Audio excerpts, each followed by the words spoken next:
A noite em que minha mãe escolheu me apagar da vida dela, ela usou uma única folha de papel como sua arma. Estávamos reunidos para um jantar de família deslumbrante em nossa casa, num condomínio de luxo em São Paulo.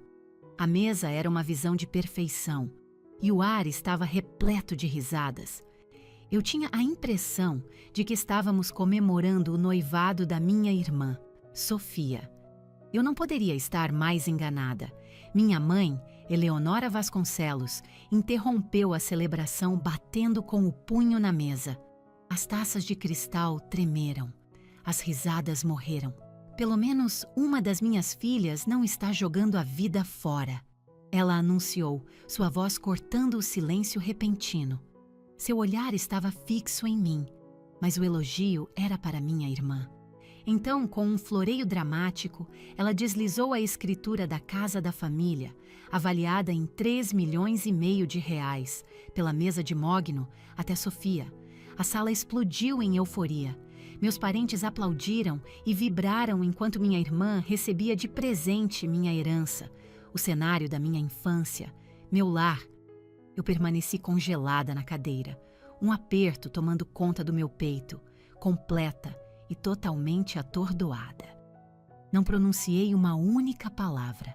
Apenas me levantei, peguei minhas chaves do gancho perto da entrada e saí para o ar frio da noite. Entrei no meu carro e não ousei olhar para trás. Aquela foi a última vez que veria qualquer um deles por 3 longos anos. Antes de entrarmos em tudo isso, me faça um favor e curta este vídeo. Se inscreva no canal e me diga nos comentários de onde você está assistindo. Crescer em Alphaville, em São Paulo, era como existir dentro da capa de uma revista de decoração. Cada gramado era impecavelmente aparado, cada carro um modelo recente. Nossa família, os Vasconcelos, se encaixava perfeitamente. Por fora, éramos a personificação do sucesso suburbano. Por dentro, a fundação estava rachando. Minha mãe, Eleonora, e sua irmã, minha tia Helena Pereira, eram as rainhas soberanas desse mundo polido. Para elas, sucesso e status não eram apenas valorizados, eram uma religião.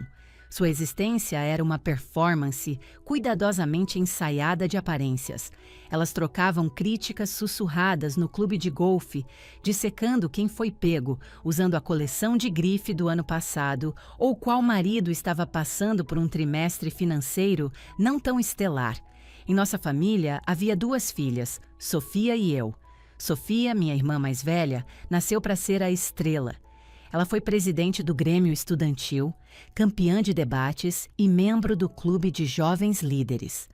Ela tinha estágios garantidos nas gestoras de investimento dos pais de suas amigas, antes mesmo de ter carteira de motorista. Ela foi meticulosamente montada, peça por peça, para se tornar uma história de sucesso que minha mãe pudesse ostentar. E depois havia eu, Clara. Eu era a quieta.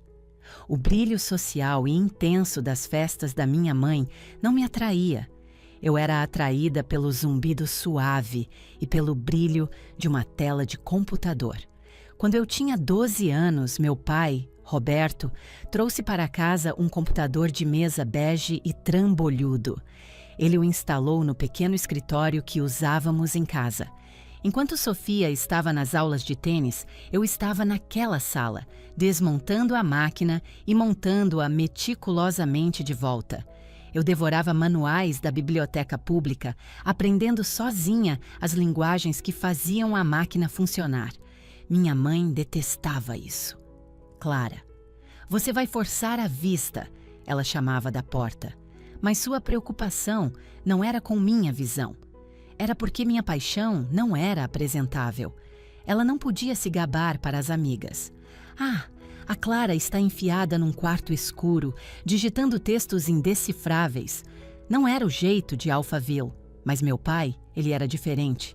Ele tinha sido desenvolvedor de software antes de mudar para o mercado financeiro para agradar minha mãe.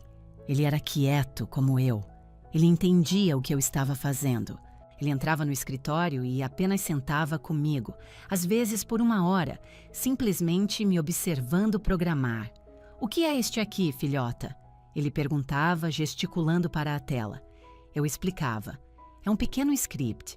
Ele organiza todos os meus arquivos de música automaticamente. Eu só digito um comando e ele os organiza por artista ou gênero." Ele se recostava na cadeira e sorria, um sorriso genuíno, não aquele sorriso tenso e ensaiado que minha mãe usava. "Isso é brilhante", ele dizia, sua voz cheia de calor. "Você é uma arquiteta. Você está construindo o futuro, Clara. Nunca deixe ninguém te convencer de que isso não é importante." Ele era minha âncora. Ele era o único que realmente me via. Quando eu tinha 15 anos, participei de uma competição estadual de programação. Desenvolvi um aplicativo simples para ajudar instituições de caridade locais a gerenciar seus bancos de dados de doadores. Ganhei o primeiro prêmio. Voltei para casa segurando uma fita azul e um pequeno troféu de plástico dourado. Encontrei minha mãe na cozinha com a tia Helena, compartilhando uma garrafa de Chardonnay. "Mãe, olha", eu disse, mostrando meu prêmio. Minha mãe deu uma olhada fugaz. "Ah, que lindo, querida", disse ela, antes de se virar para minha tia. Enfim, como eu estava dizendo, a entrevista da Sofia para o programa preparatório do INSPER é na próxima semana. Tia Helena olhou para o meu troféu com uma expressão azeda. "Para que é isso?" ela perguntou.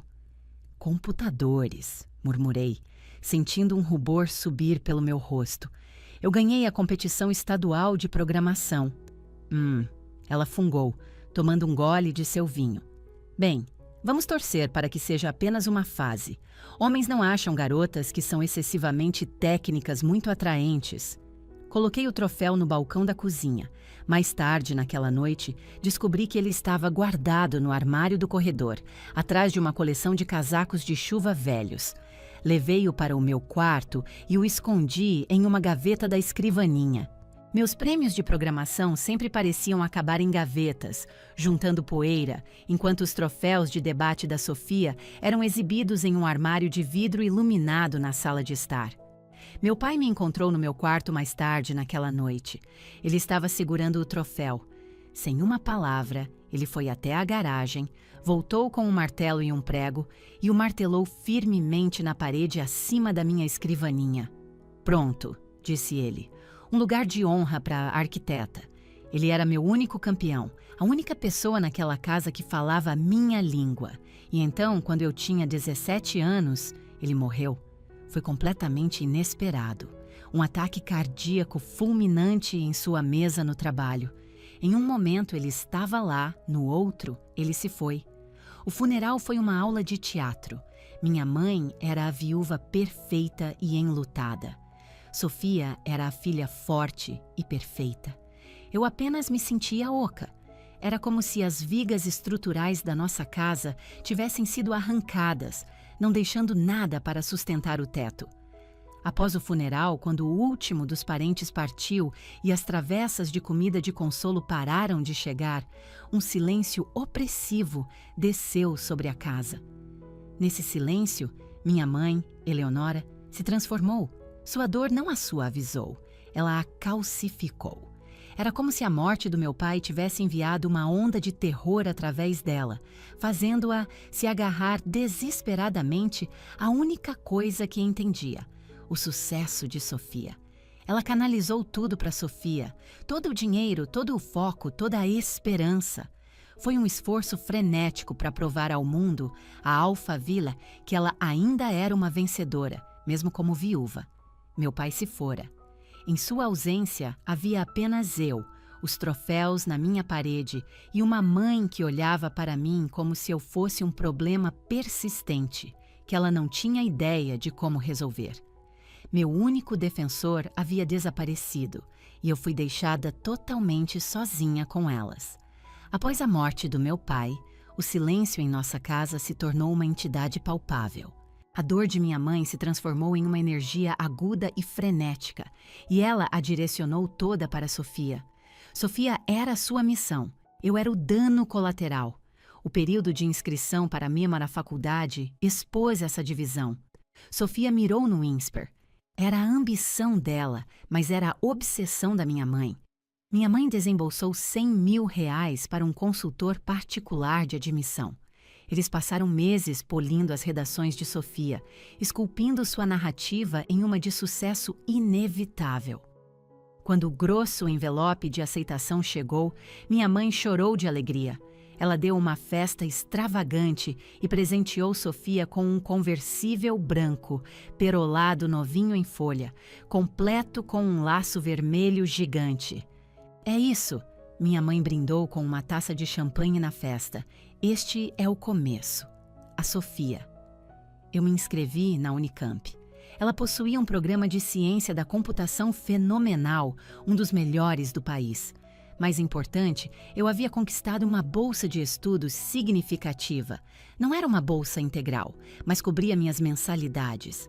Encontrei minha mãe em seu quarto, escrevendo meticulosamente os cartões de agradecimento pelos presentes de formatura de Sofia. Mãe, eu entrei na Unicamp, eu disse. Recebi a bolsa de mérito acadêmico.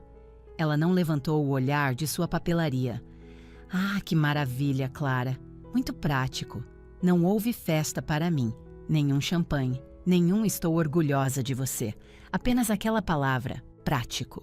Para ela, prático era sinônimo de barato, de pouco impressionante. Sofia foi para o INSPER com um cartão de crédito ilimitado da minha mãe. Seu quarto no dormitório foi decorado como uma página de revista de design de interiores. Minha mãe cobria suas despesas com a vida social da faculdade, suas maratonas de compras na rua Oscar Freire, suas escapadas de fim de semana. Eu fui para a Unicamp. Minha bolsa cuidava da mensalidade, mas eu estava por minha conta para livros, taxas e despesas de moradia. Encontrei um quarto em um apartamento caindo aos pedaços, fora do campus com outros 3 estudantes, e arrumei um emprego. Eu trabalhava no turno da noite, das 22 horas às 4 horas, em uma cafeteria 24 horas, servindo cafeína para caminhoneiros e estudantes embriagados. Meus dias eram para as aulas, estruturas de dados, algoritmos, arquitetura de sistemas, e minhas noites eram para servir café. Eu chegava em casa às 4 da manhã, cheirando a borra de café velho e açúcar queimado, com os pés latejando. Eu conseguia dormir 4 horas, acordava e me arrastava para um laboratório às 9 horas. Então, na fresta de tempo depois da aula e antes do meu turno, eu programava. Eu nunca disse à minha mãe que estava trabalhando. Ela nunca se deu ao trabalho de perguntar. Ela me enviava R$ 150 por semana, uma quantia que ela provavelmente considerava magnânima. Mal cobria minhas compras de supermercado. Uma noite eu estava no telefone com ela, sentada na cozinha apertada do meu apartamento, sob uma luz fluorescente piscante que o proprietário se recusava a consertar. Eu estava exausta. Você parece exausta, Clara, ela notou, sua própria voz efervescente. A Sofia está simplesmente florescendo. Ela foi convidada para um evento de networking exclusivo num yacht club. Que ótimo, mãe! Eu disse, esfregando minhas têmporas. Olha, as coisas estão um pouco apertadas. Meus livros de programação custaram quase R$ 2.000 este semestre. Uma pausa de silêncio. Clara, disse ela, seu tom instantaneamente glacial. Eu já estou financiando a educação de verdade da sua irmã. Eu te dou essa mesada semanal. Você precisa aprender a administrar suas finanças. O dinheiro do seu pai não é infinito. Ele precisa ser alocado em coisas que importam, em investimentos. A Sofia é um investimento. Eu não respondi. Por que você não arruma um empreguinho? Ela sugeriu, como se o pensamento tivesse acabado de lhe ocorrer. Eu tenho um emprego, mãe. Eu disse secamente. Ah? Ela pareceu genuinamente surpresa. Fazendo o quê? Eu trabalho em uma cafeteria. O silêncio na linha era denso de julgamento. Eu quase podia ouvi-la recuando. Uma cafeteria? Ela finalmente sussurrou, como se eu tivesse confessado um crime hediondo. Você é barista? Eu sirvo café, mãe. Paga minhas contas. Ah, Clara. Ela suspirou, um som de profunda e teatral decepção. O que as pessoas vão pensar? Uma Vasconcelos servindo café. Por favor, não mencione isso para sua tia Helena. Eu desliguei o telefone. Meu projeto pessoal era a única coisa que preservava minha sanidade. Eu programava sob a luz piscante da cozinha, construindo pequenas aplicações para meus professores e criando um sistema de organização de caronas no campus. Eu encontrava consolo na lógica, na certeza limpa e inflexível de tudo aquilo. Se o código fosse escrito corretamente, ele funcionava. Não era como as pessoas, não era caprichoso ou emocional, era justo. Eu me formei com honras e consegui um emprego em uma pequena startup de tecnologia em São Paulo. Era um emprego decente, mas ainda era uma startup. As horas eram exaustivas e o pagamento estava longe do salário de um graduado do INSPER. Sofia se formou no INSPER e conseguiu um emprego com um salário de múltiplos 6 dígitos em uma prestigiosa firma de investimentos. Minha mãe e tia Helena estavam em êxtase. É assim que se faz, declarou tia Helena em um jantar de família, erguendo sua taça para Sofia. Então ela voltou sua atenção para mim. E como vai sua lojinha de computadores, Clara? Eu sou desenvolvedora de software, tia Helena. Certo, disse ela, dando um tapinha condescendente na minha mão. Coisas de computador. Bem, é bom ter um hobby, suponho. Mas hobbies não pagam as contas. Não as contas de verdade, de qualquer maneira. Você deveria ser mais como sua irmã. A Sofia entende como o mundo realmente funciona. Ela entende de dinheiro. Minha mãe assentiu em concordância solene. A Sofia tem uma carreira, você tem um emprego. Eu apenas fiquei sentada ali, comendo minha comida, observando-as exaltarem minha irmã por ganhar dinheiro enquanto eu construía as próprias ferramentas que faziam o mundo delas funcionar. Aprendi a ignorá-las e a continuar programando. Eu as ignorei quando a energia do meu pequeno apartamento piscava, porque eu estava economizando cada centavo, canalizando cada real extra para meus próprios servidores, para meus próprios projetos. Eu estava construindo meu próprio futuro. Elas apenas eram incapazes de vê-lo. Eu tinha 29 anos, fazia 12 anos desde a morte do meu pai. 12 anos sendo a outra filha, a prática, a robista, a decepção. Eu havia sobrevivido. Eu tinha meu emprego na startup, mas meu trabalho de verdade começava à noite. Eu estava desenvolvendo meu próprio projeto, um novo conceito para otimizar redes de energia urbanas. Era um empreendimento complexo, consumindo todo o meu tempo e dinheiro livres, mas eu sabia, no fundo, que era uma inovação. Então veio a mensagem da minha mãe: jantar, sábado, 19 horas. Esteja aqui. Vamos comemorar a Sofia. Era o jantar de noivado da Sofia. Ela ia se casar com Marcos, outro cara do mercado financeiro. Ele era o molde exato de homem que minha mãe sempre imaginou para ela.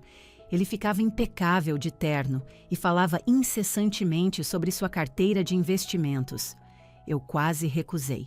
Estava exausta, tendo acabado de resolver um grande bug no meu código, mas uma pequena e tola parte de mim sentiu o chamado. É família, eu disse a mim mesma. Dirigi até a casa da minha infância, aquela que meu pai havia comprado, aquela em que cresci. Entrei e a casa estava resplandecente. Minha mãe havia contratado um buffet. Tia Helena estava lá, junto com uma multidão de velhos amigos dos meus pais, a elite de Alphaville. Sofia era uma visão em um vestido de grife vermelho, uma mão repousando no peito de Marcos, exibindo estrategicamente um enorme anel de diamante. Ah, Clara, disse ela ao me ver, oferecendo um beijo que não chegou a acertar. Você conseguiu vir. Encontrou esse vestido. Onde é que você faz compras mesmo? É só um vestido, Sofia, respondi. É simples. É a sua cara, disse ela com um sorriso forçado. E se virou. Sentamos para jantar. A mesa estava requintada. A conversa era previsível. Dinheiro, férias na Europa, os fracassos dos outros. Eu sentei ali, beliscando meu salmão de buffet, sentindo-me como uma aparição. Então, minha mãe se levantou, batendo na taça de champanhe com uma faca. Se eu puder ter a atenção de todos, disse ela, o rosto radiante com seu sorriso público.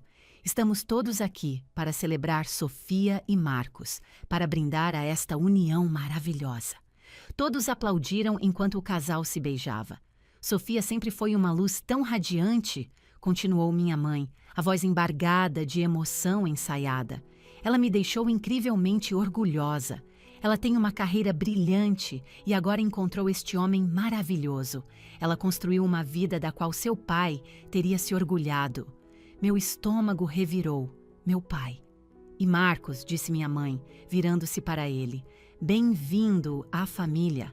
Queremos que vocês dois comecem sua nova vida com o pé direito, com uma base sólida. Ela se abaixou ao lado de sua cadeira e pegou uma pasta de couro grossa. Por alguma razão, meu coração começou a martelar contra minhas costelas. Esta casa, anunciou minha mãe, sua voz ressoando pela sala agora silenciosa. Esta casa que Roberto e eu construímos juntos. É demais para mim agora. Precisa de uma família de verdade morando nela. Ela olhou diretamente para Sofia. Esta casa pertence a Sofia e Marcos, declarou ela com um floreio orgulhoso. Ela deslizou a pasta pela mesa polida. A escritura. Meu garfo parou no ar.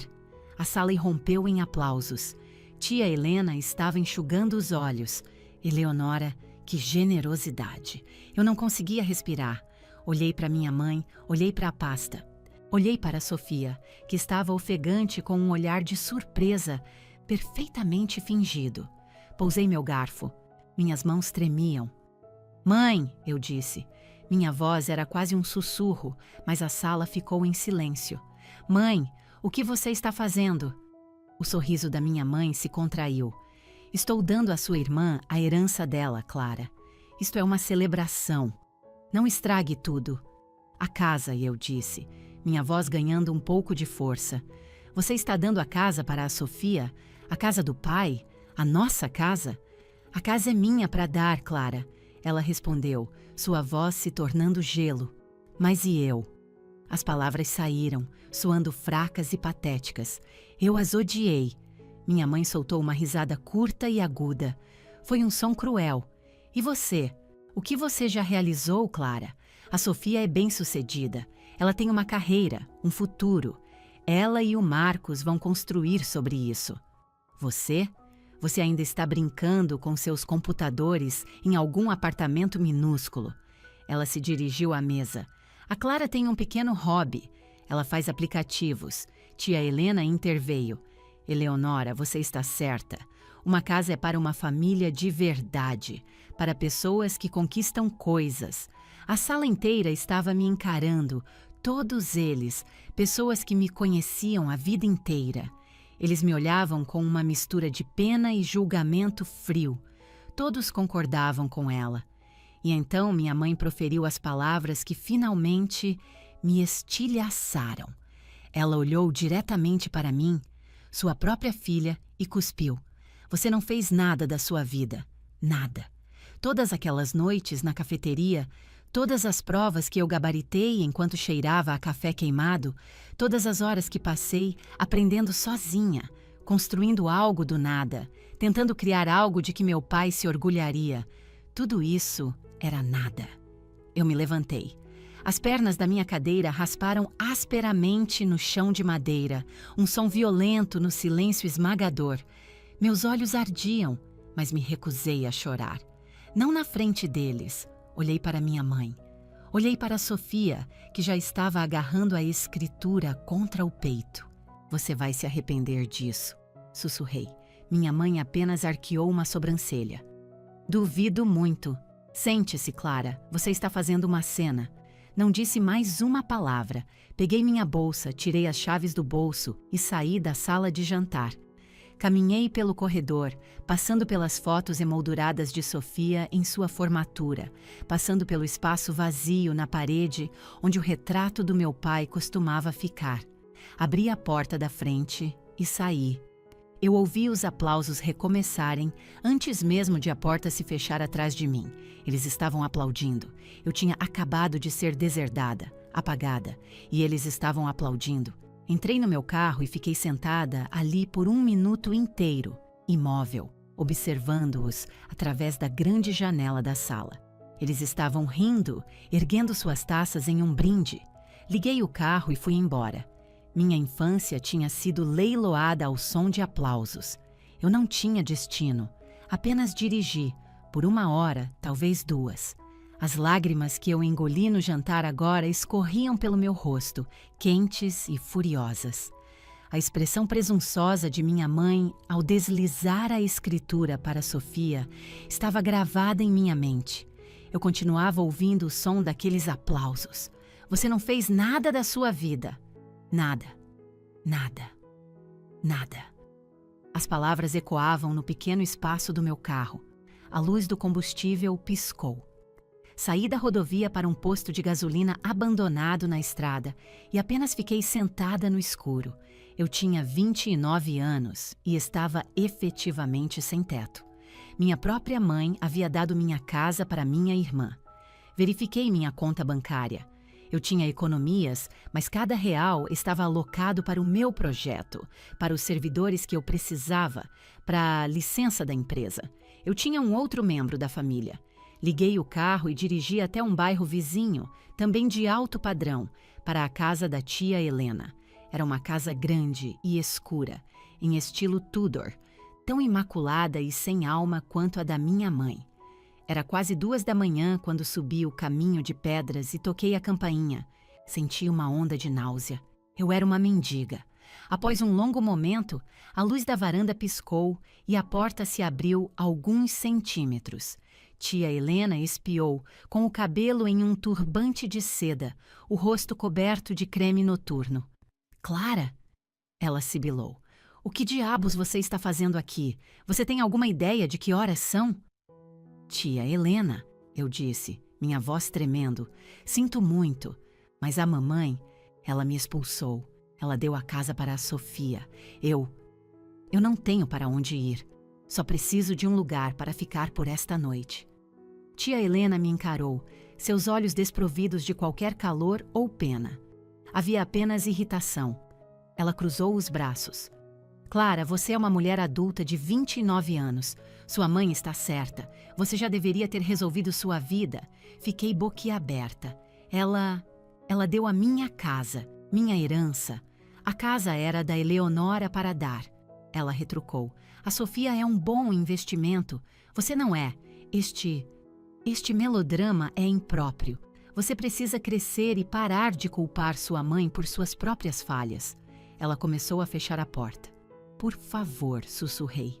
Eu sou sua sobrinha e eu estou te dizendo para sair da minha propriedade, disse ela. Vá resolver sua própria bagunça. A porta se fechou com um clique. A tranca deslizou para o lugar. Fiquei em sua varanda de pedras perfeitas, o frio subindo pelas solas dos meus sapatos. Aquele som, o clique da fechadura, foi a verdadeira finalização. Minha mãe me empurrou para fora e minha tia trancou a porta atrás de mim. Eu estava total, completa e irrevogavelmente sozinha. Voltei para o meu carro e dormi no banco de trás, no posto de gasolina. Foi uma noite fria e humilhante. Mas quando o sol começou a nascer, algo dentro de mim mudou. As lágrimas pararam. O tremor diminuiu. A humilhação se transformou em um nó duro e frio no meu estômago. Era fúria, mas uma fúria silenciosa e focada. Eu não estava mais apenas triste. Eu estava livre. Eu não tinha mais ninguém para agradar, ninguém para decepcionar. Não havia família para voltar para casa nos feriados. Nenhuma mãe para ligar em busca de aprovação. Nenhuma reputação de Alphaville para manter. Eu não era nada para eles. E isso significava que eu poderia ser qualquer coisa que quisesse para mim mesma. No dia seguinte, dirigi de volta para meu pequeno apartamento, aquele que eu mal podia pagar. Embalei tudo. Minhas roupas, meu computador, meus servidores.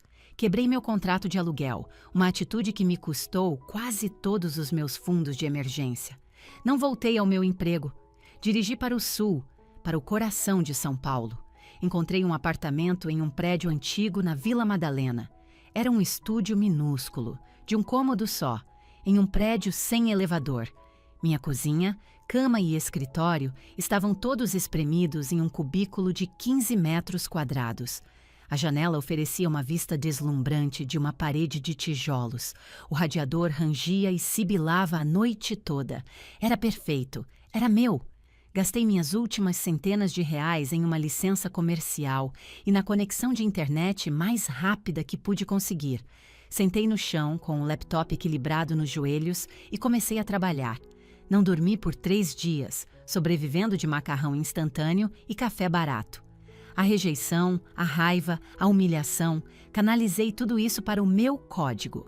Meu projeto não era mais apenas um projeto, era minha resposta.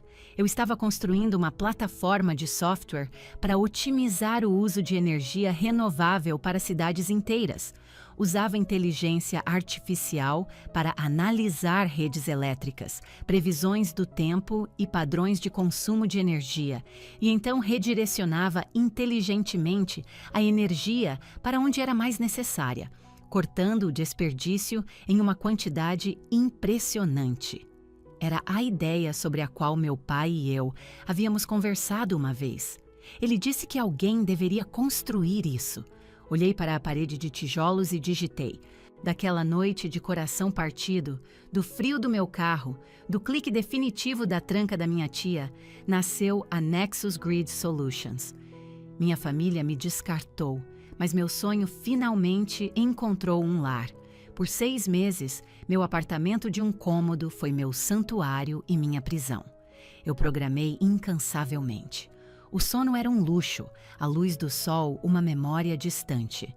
Eu subsistia de café, macarrão instantâneo e da fúria fria e dura que havia se enraizado no meu estômago. A plataforma Nexus Grid evoluiu. Tornou-se complexa, inteligente e elegante.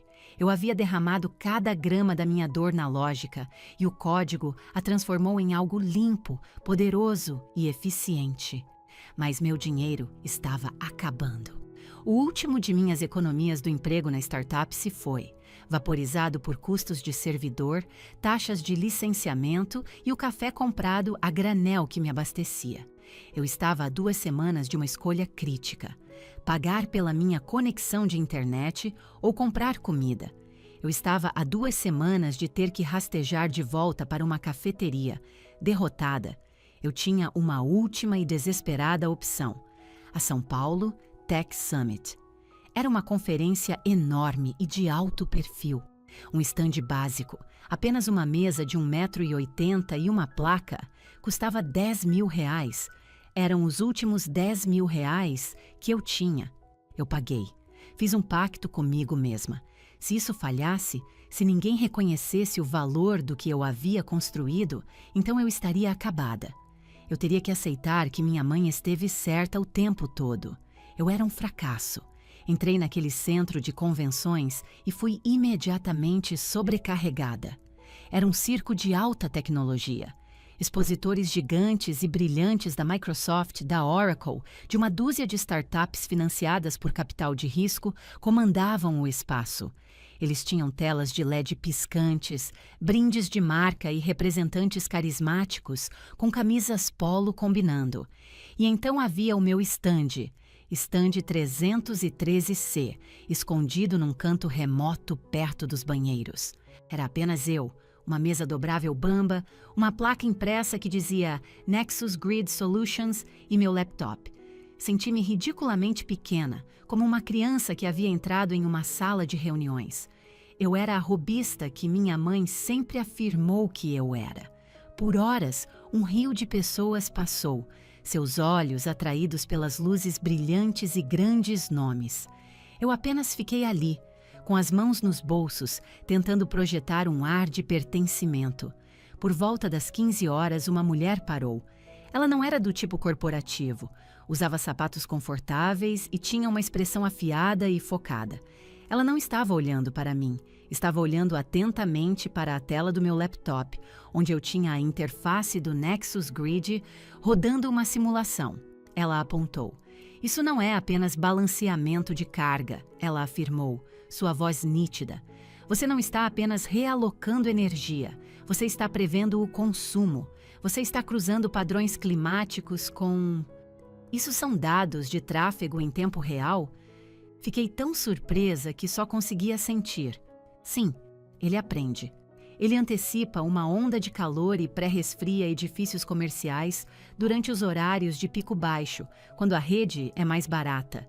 Ele sabe que um estádio esportivo esvaziará às 22 horas e reduz a energia para as linhas de transporte público ao redor antes que isso aconteça. A mulher finalmente olhou para mim. Sou a doutora Lídia Petrova, disse ela. Sou analista de sustentabilidade na USP. Há uma década que teorizo um modelo dinâmico como este. Todo engenheiro com quem falei disse que era complexo demais, que a IA não era avançada o suficiente. Ela está aqui, eu disse, minha voz vacilando um pouco. Ela observou a simulação por 10 minutos sólidos sem falar. Eu apenas fiquei ali, meu coração batendo forte no peito. Finalmente, ela se virou para mim. Quem financiou isso? Meu rosto esquentou. Ninguém. Sou só eu. Eu construí no meu apartamento. Doutora. Petrova olhou para mim, realmente olhou para mim, com um tipo de respeito profundo que eu não recebia desde que meu pai morreu. Meu Deus, ela sussurrou. Ela tirou um cartão de visita do bolso. Você vem comigo. Há alguém que você precisa conhecer. Ela não apenas me convidou para algum lugar, ela agarrou meu braço e praticamente me arrastou para longe do meu pequeno e triste estande. Ela me marchou pelo chão da convenção, passando pelo espetáculo da Microsoft, e para um lounge VIP privado que eu nem sabia que existia. Lá dentro, homens internos caros bebiam uísque. Doutora Petrova foi direto até um deles. Davi, disse ela, pare de falar sobre seu handicap no golfe. Eu encontrei. O homem, Davi Chen, virou-se, parecendo levemente irritado. Lídia, que bom te ver. Encontrou o quê? A coisa que estamos discutindo há anos, disse ela. O Santo Graal, a rede inteligente que realmente funciona. Ela me empurrou para a frente. Esta é Clara Vasconcelos. Ela construiu. No apartamento dela. Davi Chen, um proeminente investidor de capital de risco, me deu uma olhada educada, mas desdenhosa. Prazer em conhecê-la, disse ele, claramente pronto para seguir em frente. Mostre a ele, ordenou a doutora Petrova. Abri meu laptop, minhas mãos escorregadias de suor nervoso. Rodei a simulação, expliquei o código. Falei por 5 minutos, detalhando como poderia economizar milhões para as cidades, como poderia tornar a energia verde não apenas sustentável, mas lucrativa. Quando terminei, Davi estava em silêncio. Ele olhou para a doutora Petrova. Isso é real? É mais do que real, Davi, disse ela. É uma mudança de paradigma. Davi olhou de volta para mim. Quanto para te tirar do seu apartamento? Eu não sei, gaguejei. Vou te dar 500 mil, disse ele, por 10% da sua empresa. Isso é capital semente. Vai te dar um escritório de verdade e um sócio. 500 mil reais. Era uma soma astronômica. Ok, sussurrei. Sim, ok. Ele sorriu. Bom, meu escritório. Segunda-feira.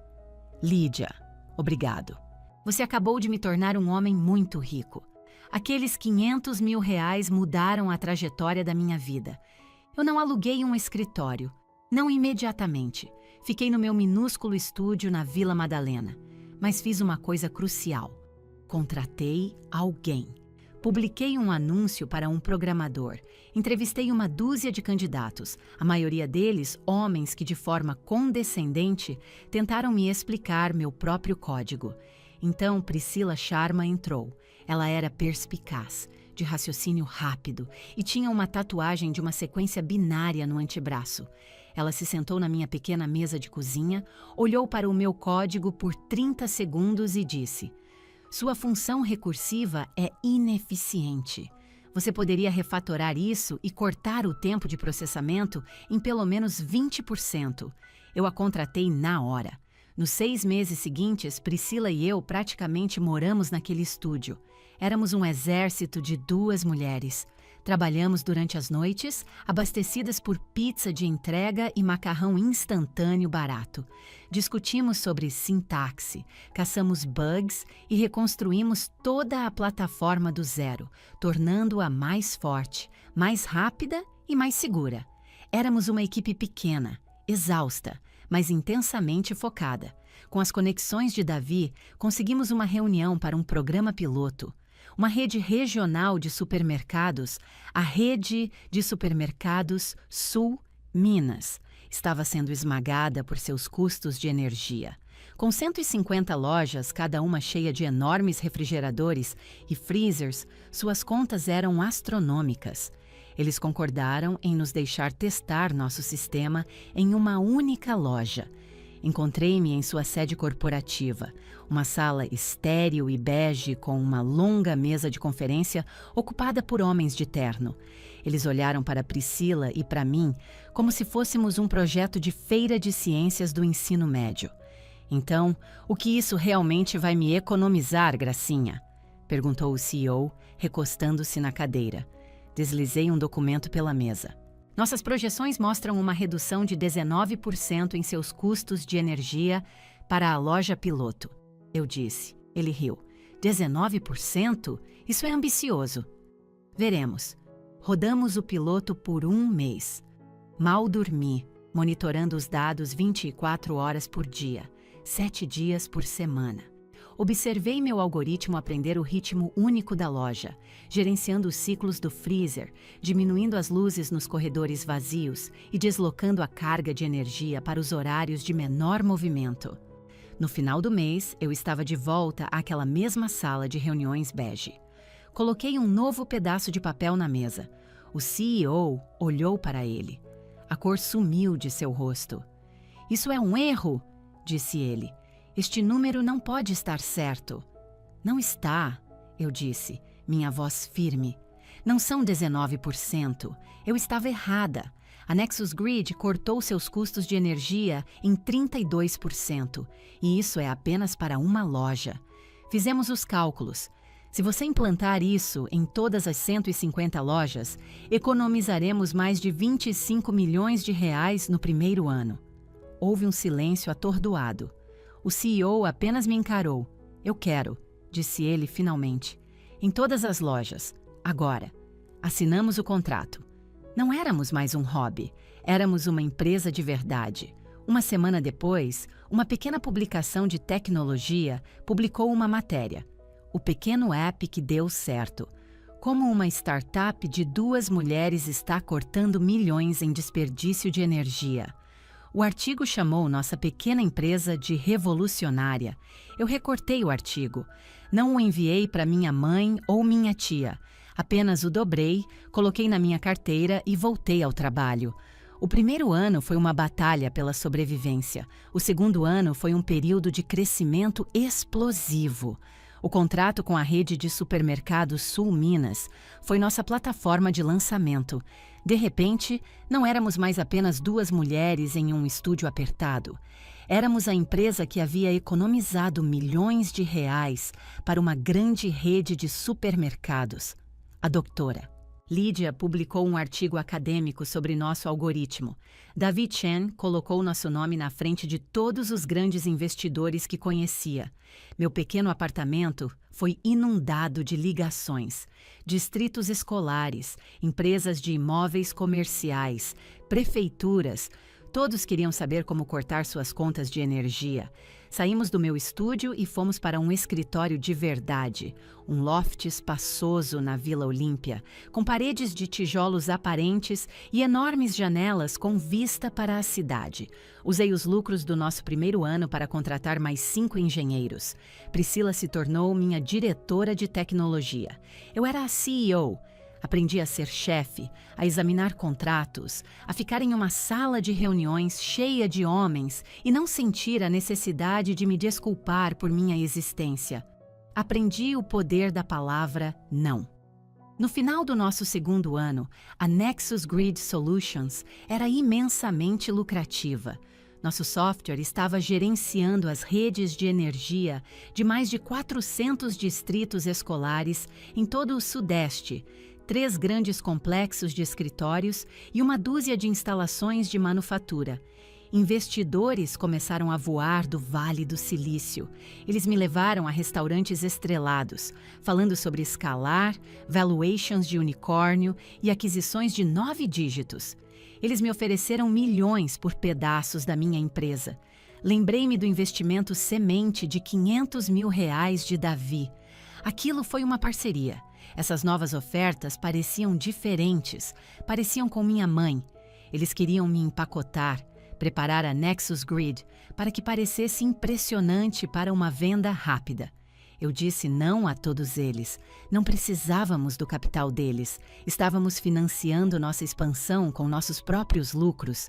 Estávamos construindo algo real, algo que funcionava. Estávamos construindo o futuro com que meu pai havia sonhado. E eu tinha dinheiro. Pela primeira vez na vida, eu tinha riqueza pessoal, real e substancial. Eu não era aquela garota trabalhando em turnos noturnos em uma cafeteria. Eu não era a garota com um hobby. Eu poderia ter ficado em São Paulo, mas estava cansada da cidade, do barulho constante. Eu queria silêncio, eu queria voltar para casa. Não para Alphaville, não para a casa da minha mãe, mas de volta àquele mundo.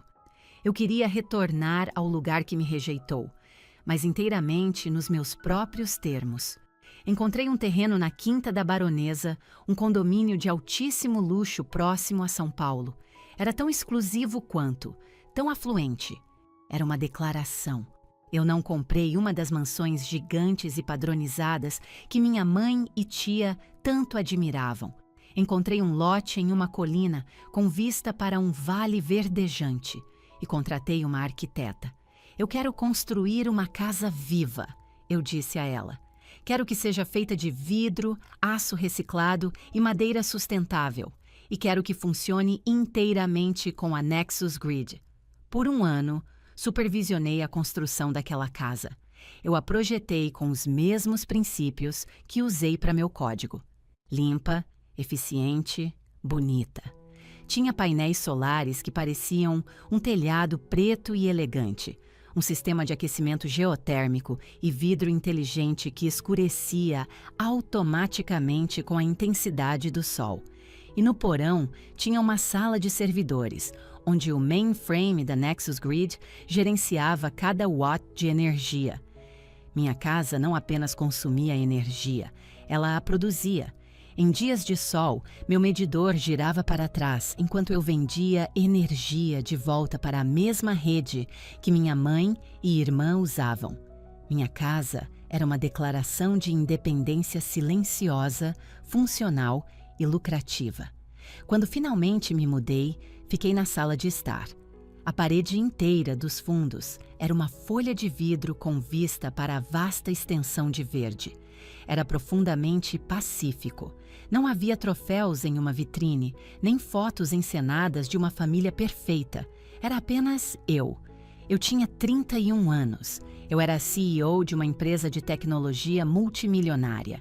Eu morava em uma casa sustentável, construída sob medida, em uma das áreas mais ricas do Brasil. E minha família não tinha a menor ideia. Nos 3 anos desde que saí, nunca os procurei. Nunca procurei o nome da minha mãe. Nunca pesquisei sobre Sofia ou seu marido, Marcos, no Google. Era como se uma porta em minha mente tivesse sido selada. Eles não existiam mais para mim. Minha mãe, minha irmã, minha tia, todas estavam a poucos quilômetros de distância, vivendo em sua bolha de status e aparências, completamente inconscientes de que a robista que elas haviam expulsado era agora sua vizinha.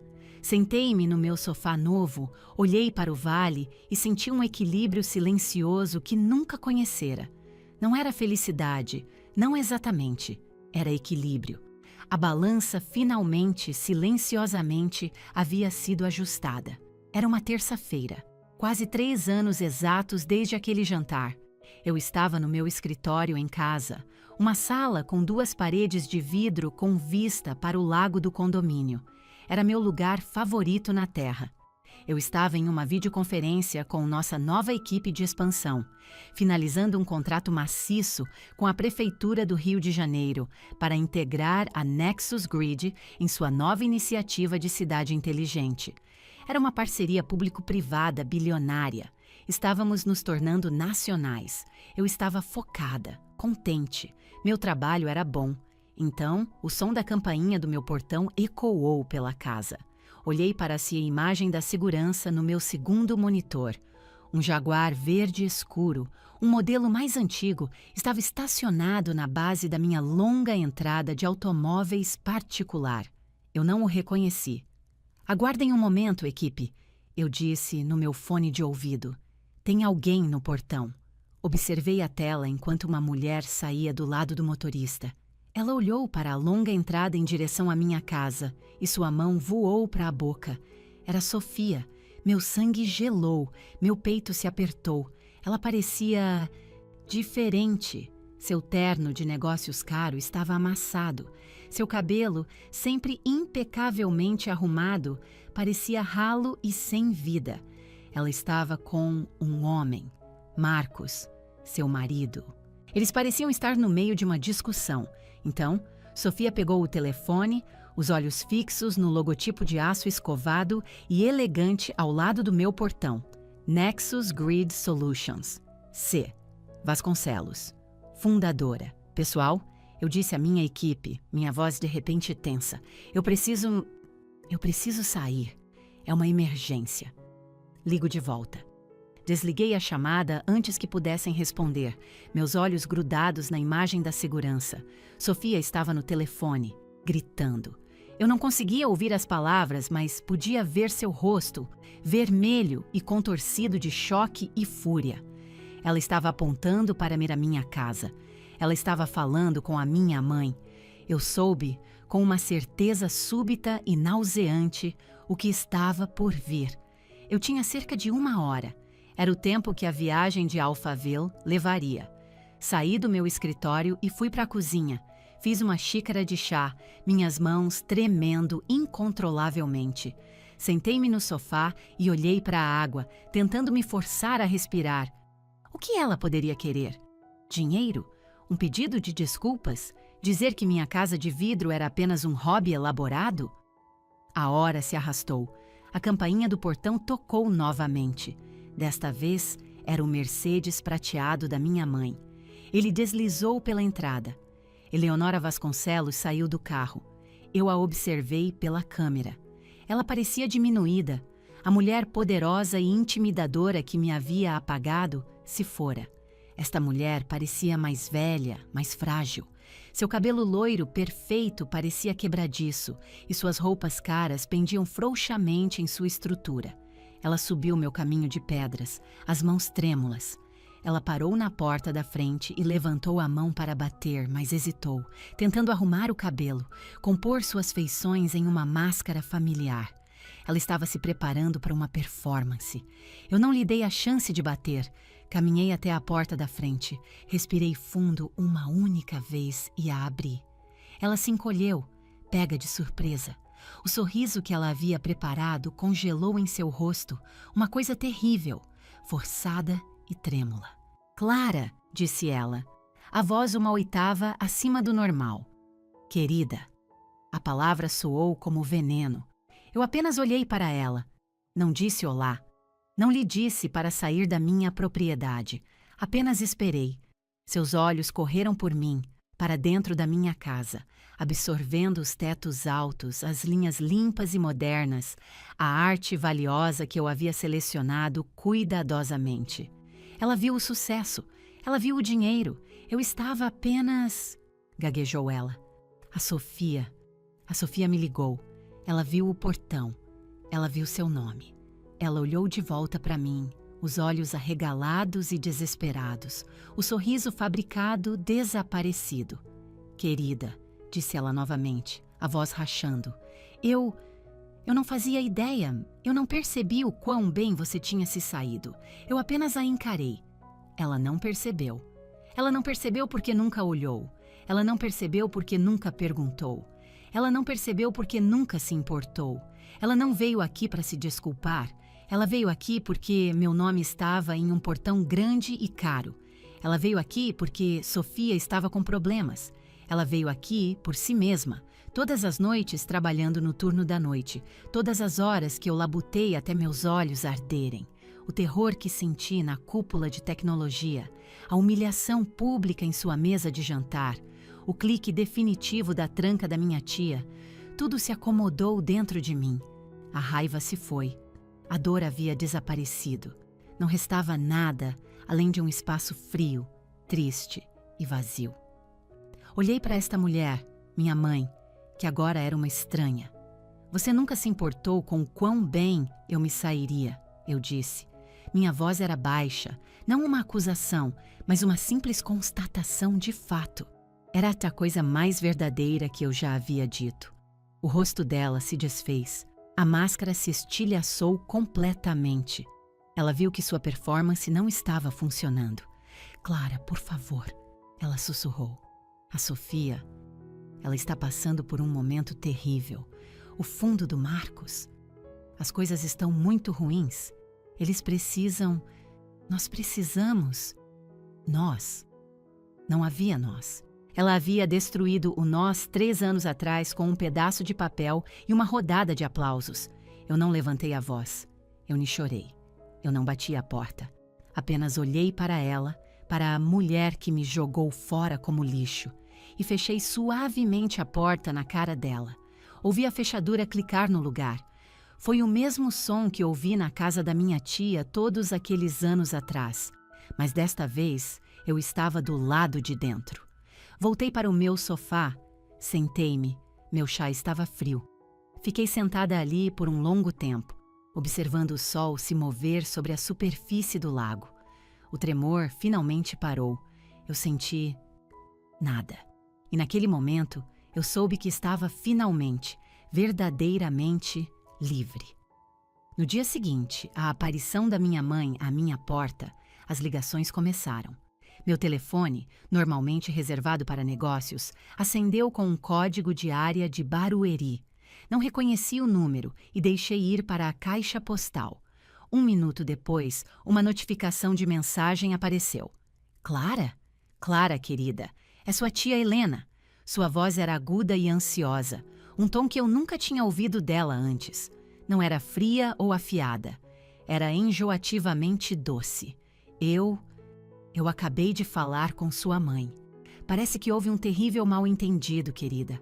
Nós todos sentimos muito a sua falta. Eu ouvi, meu dedo pairando sobre o botão de apagar. A Eleonora está simplesmente... Ela está fora de si. Ela não quis dizer... Bem, você sabe como ela fica. Uma risada pequena e nervosa. Por que você não vem tomar um chá? Neste sábado? Nós podemos conversar, podemos consertar isso. Família é família, afinal.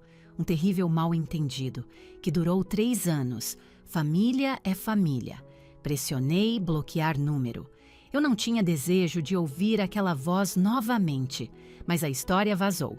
Sofia tinha visto minha casa, minha mãe confirmou, e a rádio peão de Alphaville Quinta da Baronesa, aquela que minha mãe e tia presidiram por décadas, entrou em alta rotação. Eu não precisei fazer nada, não precisei dizer uma única palavra. Apenas voltei ao trabalho.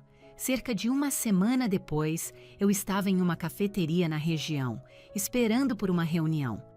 As 2 mulheres na mesa ao meu lado estavam impecavelmente vestidas. Elas tinham o inconfundível visual de Alphaville. Eu estava no meu laptop, mas podia ouvir cada palavra sussurrada. Você ficou sabendo? Uma delas disse, inclinando-se conspiratoriamente, sobre a Eleonora Vasconcelos e a própria filha dela. Eu sei, respondeu a outra. Ouvi dizer que ela a expulsou de casa. Cortou relações completamente. Apenas a jogou fora sem nada. E a filha, disse a primeira, sua voz baixando dramaticamente, é a Clara Vasconcelos, a mulher da Nexus Grid. Ela vale... Honestamente, ouvi dizer centenas de milhões. Ela mora naquela casa de vidro nova na Baronesa. Não, sim. E a Sofia... Bem, você soube do fundo do Marcos, certo? Implodiu. Um investimento desastroso. Eles estão arruinados. Estão tentando vender a casa de Alphaville, mas ouvi dizer que está em execução hipotecária. Meu Deus! Então a Eleonora deu tudo para Phil, a filha, que perdeu tudo e jogou fora a que... Meu Deus, você pode imaginar. A primeira mulher tomou um gole de seu latte. A Eleonora é uma pária. Ninguém quis sentar com ela no almoço da fundação. Dizem que ela está desesperada. Pode culpá-los? Não é apenas a crueldade. É embaraçoso. Ela fez o pior investimento de sua vida. Eu apenas tomei meu café, paguei a conta e saí para minha reunião. O mundo inteiro da minha mãe foi construído sobre uma única fundação: aparências.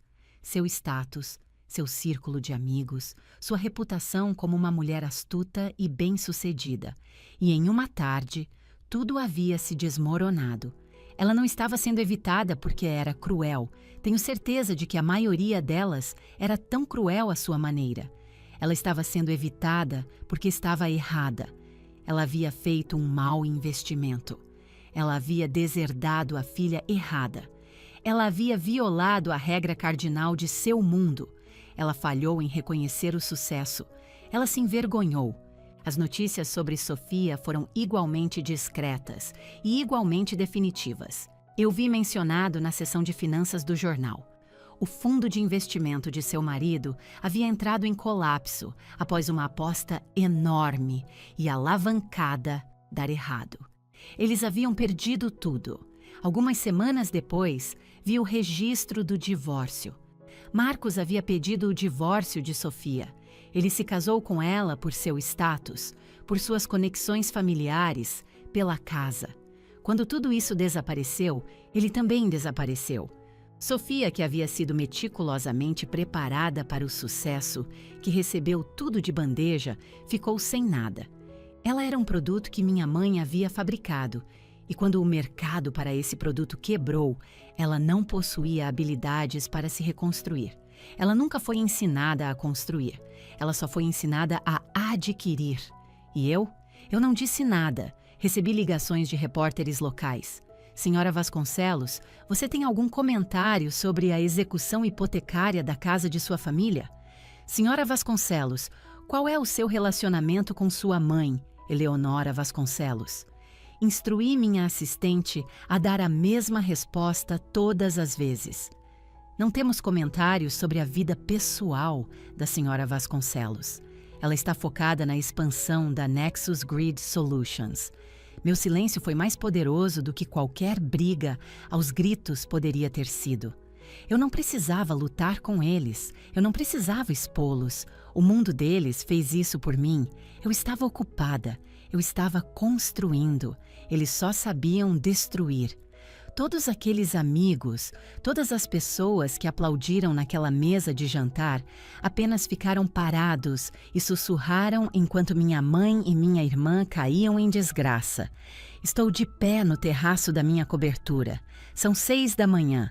O sol está apenas começando sua ascensão sobre o horizonte, pintando o céu em tons suaves de rosa e laranja. Está quieto aqui em cima. Os únicos sons são o vento sussurrando através das gramíneas altas que plantei e o zumbido fraco, quase inaudível, dos meus painéis solares. Eles já estão trabalhando, convertendo a primeira luz do dia em energia. Essa energia está fluindo para minha casa, para meus servidores e para a rede. Minha casa está funcionando, minha empresa está funcionando. O código que escrevi com minhas próprias mãos está funcionando. Estou segurando uma caneca de café quente e pensando na palavra vingança. Suspeito que muitas pessoas que ouvem minha história, que ouvem sobre minha mãe e irmã, assumem que tudo isso foi sobre vingança. Eles acham que construí uma empresa multimilionária e uma casa de vidro na cidade vizinha apenas para provocá-las. Eles acham que fiz isso para deixá-las com ciúmes, para fazê-las sofrer. Eles estão errados. Vingança é uma doença. É um fogo que te consome de dentro para fora. Torna você tão feio quanto as pessoas que te machucaram. Eu não tive tempo para vingança. Eu estava ocupada demais tentando sobreviver. Eu estava ocupada demais tentando provar que eu estava certa, não que elas estavam erradas. O que aconteceu com elas? Isso não foi minha vingança, foram apenas consequências. Minha mãe, Eleonora, não construiu sua vida sobre família ou amor. Ela a construiu sobre status, sobre as opiniões de outras pessoas. Seus amigos eram seus acionistas. E quando eu reapareci, uma filha que ela havia banido, e provei que ela havia feito um investimento catastrófico, seus acionistas desinvestiram. Ela não foi arruinada por mim. Ela foi arruinada por seu próprio povo, por seu próprio sistema de valores. Ela perdeu seu círculo. Minha irmã, Sofia, também nunca construiu uma vida. Ela era um produto que minha mãe havia fabricado, preparada para ter uma carreira, para se casar com um homem com um portfólio, para herdar uma casa. Ela foi ensinada a adquirir, não a criar. Quando o dinheiro do marido desapareceu e a casa se foi, ele também se foi. Ela perdeu seu status. Elas construíram suas vidas sobre areia. Eu construí a minha sobre código, sobre lógica, sobre trabalho, sobre algo real. Eu não venci lutando contra elas. Eu não venci gritando ou chorando ou exigindo minha parte por direito. Eu venci indo embora. Eu venci construindo uma vida tão plena e tão forte que não havia mais espaço nela para o veneno delas. Olho para o vale. Não estou mais com raiva. Não estou triste. Não sou a vítima encolhida naquela mesa de jantar. Estou simplesmente em paz. Não é um sentimento alto e triunfante. É um estado de ser quieto e constante. É a ausência de suas vozes na minha cabeça. É o conhecimento simples e limpo de que estou finalmente, completamente segura. Sou Clara Vasconcelos. Construí um futuro do qual meu pai teria se orgulhado. E fiz isso sozinha. É uma história estranha, não é? Minha própria família me jogou fora. Eles tentaram me apagar. Se você já se sentiu descartado pela família, por amigos, por qualquer pessoa, quero que me diga de onde você está assistindo nos comentários. E não se esqueça de curtir e se inscrever, porque às vezes ir embora não é sobre vingança, é sobre liberdade. Fim da história.